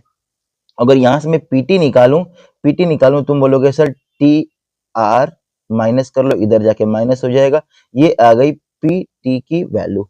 ओके, यहां पुट करता हूं मैं 28 माइनस टी आर। ओहो, थोड़ा सा रुको, यहाँ क्या करो आप, यहाँ दो दो अननोन हो जाएगा ना, इसको क्या करो आप, टी आर की वैल्यू निकाल लो यहाँ से, टी आर, तो ये हो गया पी आर की वैल्यू 28, और टी पी टी को ट्रांसफर किया तो ये हो गया P T is equal to T R, ये दिया हुआ था ना, पी टी को इधर ट्रांसफर कर दिया तो टी आर की वैल्यू आ गई, टी आर की वैल्यू यहां रखूंगा तो क्या हो जाएगा, पी टी। ओके, अब ये दोनों सेम सेम हो गया, नहीं तो दो दो अननोन हो जाता ना, इसलिए ये करना पड़ा। इसको जरा ना रफ पेज पे लेता हूँ क्योंकि आगे स्पेस नहीं है। देखो, तो यहां हमने लिखा 3/5, ये हो गया अपना पीटी, और मैंने टी आर की वैल्यू फाइंड कर ली है, क्या आया है 28 माइनस पीटी, ये हो गया 28 माइनस पीटी, रख के क्रॉस मल्टीप्लाई करूंगा, 28 का मल्टीप्लाई हो जाएगा 3 में, तो देखो 8 3 जा 24 को 2 2 हो गया क्वेरी, कैरी हो जाएगा, 3 2 जा 6 7 8, और ये पीटी में होगा तो ये होगा 3 PT. Is equal to 5pt, 5pt minus का है दूसरी साइड जाके प्लस हो जाएगा। 84 is equal to 5pt plus 3pt, ये हो गया 84 इज इक्वल टू 8pt, और pt की वैल्यू क्या हो जाएगी, pt की वैल्यू, तो pt इज इक्वल टू हो गया 84 अपॉन 8। ओके, इसे डिवाइड करूंगा मैं तो ये हो गया 4 टू जा 8, 4 टू जा 8, 4 1 जा 4, ये हो गया 21 अपॉन 2। अब डिवाइड करते हैं इसको हम, और इसे मैंने डिवाइड किया 2 से, तो क्या आ गया 10.5, 10.5 सेंटीमीटर अपना हो जाएगा फाइनल आंसर। ओके, तो इसकी वैल्यू क्या हो गई, पीटी की वैल्यू हो गई 10.5 सेंटीमीटर। देख लो एक बार, करते हैं नेक्स्ट क्वेश्चन। अब इसका हम क्वेश्चन नंबर 23 में क्या बोल रहा है, in the figure two concentric circles centre O. Concentric का मतलब सेंटर, एक दो सर्कल ऐसे या तीन सर्कल ऐसे या जितने भी सर्कल हो सबका सेंटर एक ही होना चाहिए। तो कॉन्सेंट्रिक सर्कल है 1 और 2 जिसका सेंटर ओ दिया हुआ है। बोल रहा है if A R C and A Q B R tangent, A Q B और ए आर सी अपने टेंजेंट है of the smaller circle A lying on the larger circle, जो लार्जर सर्कल के अंदर स्मॉलर सर्कल है। बोल रहा है find the length of A C, A C A से लेके सी की लेंथ कितनी होगी, और ए क्यू दिया हुआ है, ए क्यू दिया हुआ है 5 सेंटीमीटर। अब जरा मुझे ये बताओ, अगर ए बी एक टेंजेंट है, ए बी और ए सी भी एक टेंजेंट है, तो दोनों टेंजेंट क्या होंगे, बराबर होंगे। अब ऐसे ही ए क्यू और क्यू भी बराबर होगा, मतलब ए क्यू और बराबर होगा क्यू बी भी बराबर होगा, है ना। अगर ए क्यू 5 सेंटीमीटर है, ए क्यू 5 सेंटीमीटर है, तो क्यू बी कितना हो गया, ये भी 5 सेंटीमीटर होगा, है ना, ये भी 5 सेंटीमीटर होगा। अगर ए बी की लेंथ तो हमें पता नहीं है, ये पता लग गया। अब जरा ध्यान से देखो, अगर मैं बोलूं ए बी, ए बी, ये ए बी, अगर ए बी टोटल में लिखूं यहां से लेके यहां तक, तो तुम बोलोगे sir A cube plus B cube होगा, A cube plus B cube होना चाहिए। तो A B is equal to, A Q क्या है, क्यू बी के इक्वल है ना। तो इसे मैं लिख सकता हूं ए क्यू प्लस बी क्यू को भी ए क्यू लिख सकता हूं, ए क्यू क्योंकि दोनों बराबर है। तो A B is equal to हो गया 2 ए क्यू। तो ए बी कितना हो गया मेरा, ए बी हो गया 2 मल्टीप्लाई 5, और ए बी की लेंथ हो गई 10। अगर ए बी की लेंथ 10 सेंटीमीटर है, तो ए सी भी कितना होगा, 10 सेंटीमीटर होगा। क्यों, क्योंकि दोनों क्या है, टेंजेंट है, तो दोनों होंगे बराबर। क्यों, क्योंकि ये A B is equal to A C था, क्योंकि ये क्या थे, टेंजेंट थे, क्या थे, टेंजेंट। आया है सारा क्वेश्चन समझ में, स्टेप्स कैसे किया है, ठीक है। करते हैं नेक्स्ट क्वेश्चन। अब हम ध्यान से देखते जाओ और नोट करते जाओ इसको अच्छे से, ठीक है। अगला क्वेश्चन करें अब हम, देखो तो नेक्स्ट क्वेश्चन है 24। क्या बोला, find the value of sine 30 into cos 60 plus cos 30 into sine 60, ठीक है। अब ये बताओ, is it equal to sine 90, क्या ये साइन 90 के इक्वल आया है या फिर कॉस 90 के इक्वल आया है, ये किसके इक्वल आया है, हमें ये बताना है। इसके आपको दो मेथड बताता हूं मैं, ठीक है। इसके बाद और है, या तो ये क्वेश्चन करो आप, या तो ये करो, मैं आपको दोनों बताता हूं। पहले ये वाला क्वेश्चन सॉल्व करके बताता हूं आपको, एक रफ पेज लेके। तो सबसे पहले जैसा दिया हुआ है वैसे ही लिख लेता हूं मैं। ये हो गया साइन 30, और साइन 30 की वैल्यू क्या होती है, 1/2 मल्टीप्लाई कॉस 60 की वैल्यू क्या होती है, 1/2 प्लस साइन 30 की वैल्यू क्या होती है, अरे सॉरी, कॉस 30 की वैल्यू क्या होती है, √3/2 मल्टीप्लाई साइन 60 की वैल्यू क्या होगी, √3/2। सॉल्व करते हैं, 2 2 जा 4 हो जाएगा, 1 का 1 हो गया, प्लस 3 का 3 में होगा, तो √9 और √9 का स्क्वायर रूट 3 होता है, ये अपॉन में हो गया 2 2 जा 4। इसको देख लो क्या किया है, √3 का मल्टीप्लाई जब √3 में होगा तो ये आ जाएगा √3 का स्क्वायर, और स्क्वायर से अंडर रूट कट जाएगा और 3 बचेगा। डिनोमिनेटर सेम है, सॉल्व करेंगे तो ये हो गया 1 + 3/4। इसे आगे सॉल्व करूंगा, ये हो जाएगा 4/4 और ये वैल्यू आ जाएगी 1। अब ये बताओ किसके इक्वल है, क्या साइन 90 की वैल्यू कितनी होती है? तो आप बोलोगे साइन 90 की वैल्यू कितनी होती है? साइन 90 की वैल्यू क्या होती है? 1 होती है ना? तो आप क्या बोल सकते हो?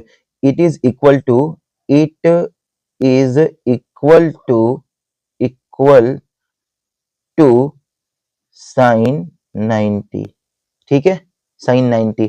और दूसरी चीज, अगर तुम थोड़ा सा ध्यान देते तो ये फॉर्मूला था साइन ए प्लस बी का।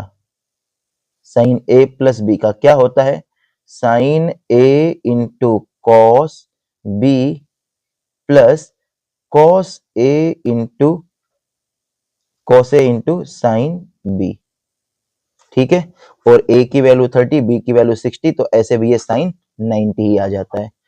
आ गया समझ में? बिल्कुल बेसिक था। अगला करते हैं क्वेश्चन अब हम इसका पार्ट बी, जो कि ये है पार्ट बी में। If a is equal to cos theta, b is equal to sine theta, और ये a is equal to a into cos theta plus b into sine theta is equal to m, and a sin theta minus b cos theta is equal to n, then prove that a square plus b square is equal to m square plus n square। अभी इसे आप कैसे करोगे, चलो बताता हूं कि कैसे करना है इस क्वेश्चन को। ये एक क्वेश्चन है, ठीक है, जो बिल्कुल वैसा ही है, अगर तुम जो बिल्कुल ऐसा ही है, a sec थीटा और ये tan theta is equal to m sec theta tan theta is equal to m, बिल्कुल बस डिजिट चेंज हुई है। अगर यहाँ देखो तो sec है tan है, sec है tan है, और तुम्हारे क्वेश्चन में यहाँ क्या है? कॉस है साइन है, ठीक है, साइन है कॉस है, और बिल्कुल सेम है। तो ये क्वेश्चन का स्क्रीनशॉट लो और जैसे मैंने किया है बिल्कुल ऐसे ही तुमको करना है और ये प्रूफ हो जाएगा। कुछ नहीं किया है, लेके इसके m का स्क्वायर किया, n वाले पार्ट का स्क्वायर किया, फिर m square minus n square part किया, कुछ कट जाएगा, कटने के बाद आइडेंटिटी लगी है और डायरेक्टली ये अपना आंसर आ गया है। आई बात समझ में? एग्जैक्टली ऐसे ही करोगे, क्योंकि वीडियो फिर बहुत लंबी हो रही है ना? चलो स्क्रीनशॉट ले लिया, आगे बताता हूं अब तुमको मैं। देखो अब क्वेश्चन नंबर 25 में भी ए है और पार्ट बी है, दोनों में से कोई एक करना है। मैं आपको दोनों करके बताता हूँ। ऐसे ही डिजिट चेंज होके क्वेश्चन आते हैं, जैसे मैंने ये बताया था, ऐसे ही बस डिजिट चेंज हो जाएंगे और क्वेश्चन तुम बोलोगे बाहर से आ गया। बाहर से कुछ नहीं आता है, बस डिजिट बदल जाती है। यहाँ क्या सेक हो गया था, यहाँ 10 हो गया था, यहाँ सेक हो गया था, यहाँ 10 हो गया था, बस और कुछ नहीं। चलो करते हैं। Find the area of a quadrant. Quadrant का एरिया निकालना है। सर्कल का सरकमफ्रेंस दिया हुआ है। अब सरकमफ्रेंस होता क्या है? तो c is equal to 2 pi r होता है। अब क्वाड्रेंट का एरिया क्या होता है? सर्कल का टोटल एरिया होता है पाई आर स्क्वायर, ठीक है, और इस तरह से सर्कल होता है। अब क्वाड्रेंट का मतलब इसमें 4 पार्ट हो गए, तो मैं बोलूंगा मुझे निकालना है 1/4 पार्ट का एरिया एक क्वाड्रेंट का। ये एरिया मुझे फाइंड करना है, इसके लिए मुझे आर चाहिए। तो यहाँ सरकमफ्रेंस कितना दिया हुआ है? 22। ये हो गया 2 मल्टीप्लाई में पाई मल्टीप्लाई आर। अगर इसको मैं देखूं तो 2 से 2 डिवाइड हो गया, 11 आ गया, और पाई की वैल्यू रख लो 22/7 मल्टीप्लाई में आर। 11 बन जा 11, 11 2 जा, कितना आ गया? ये हो गया 1 इज इक्वल टू 2/7, और ये हो गया मल्टीप्लाई में आर।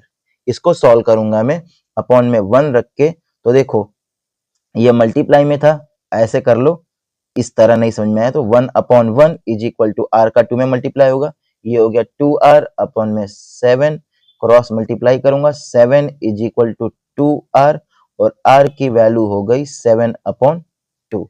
r की वैल्यू क्या हो गई? 7/2। अब यही r की वैल्यू को मैं यहाँ पुट कर दूंगा। Area is equal to 1/4 multiply 22/7, r की वैल्यू 7/2, 7/2 मल्टीप्लाई 7/2, ये r की वैल्यू थी। एक 7 से 7 कट जाएगा, ठीक है। आगे देखो 2 से ये हो गया 11 टाइम, अब तो कुछ नहीं कट रहा। Area is equal to 1/4 multiply 11 multiply 7/2। Solve करूंगा, एरिया इज इक्वल टू ये हो गया 77, और ये हो गया 4 2 जा 8। ओके, और ये एरिया अपना क्या हो गया? फाइनल आंसर हो गया। क्या लिखोगे? सेंटीमीटर में था, सेंटीमीटर स्क्वायर। पहले सरकमफ्रेंस से मैंने रेडियस निकाला है, रेडियस निकाल के क्वाड्रेंट का फॉर्मूला होता है एक क्वाड्रेंट का 4th पार्ट ऑफ सर्कल, और ये हो गया पूरा कंप्लीट सॉल्व। अब इसका पार्ट बी बताता हूं कैसे करोगे।